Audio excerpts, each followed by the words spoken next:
Over 850 community and charity representatives from across the United Kingdom have been invited to attend next month's coronation of King Charles III.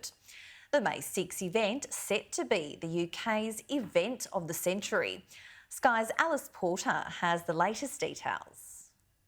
Invitations have been sent out to world leaders, diplomats, dignitaries who will be coming to the service at Westminster Abbey in just 4 weeks' time. But there's also been invitations sent out to ordinary men, women and children across the country who do extraordinary work on a daily basis across the country. Now, around 450 people who have received a British Empire Medal for services in a community, for volunteering, they are being invited to attend the coronation at Westminster Abbey behind me. A lot of those people did extraordinary work during the pandemic, providing vital support. So it's very much from the King an opportunity to say thank you for their service.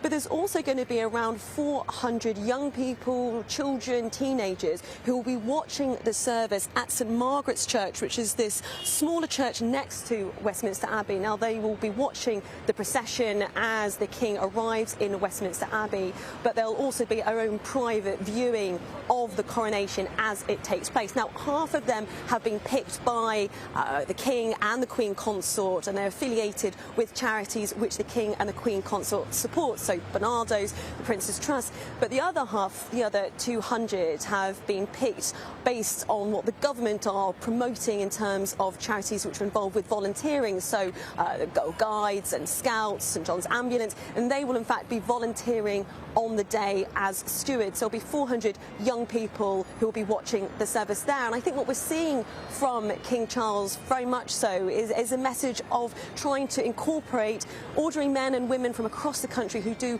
important volunteering on a daily basis, but also crucially putting young people at the forefront of the service. Very different in many ways to Queen Elizabeth's coronation. It's trying to very much what King Charles has often spoken about as wanting to put young people at the centre of so much. Has often described himself as a very much a modern man, and that's certainly going to be reflected in the coronation, which is taking place 4 weeks today.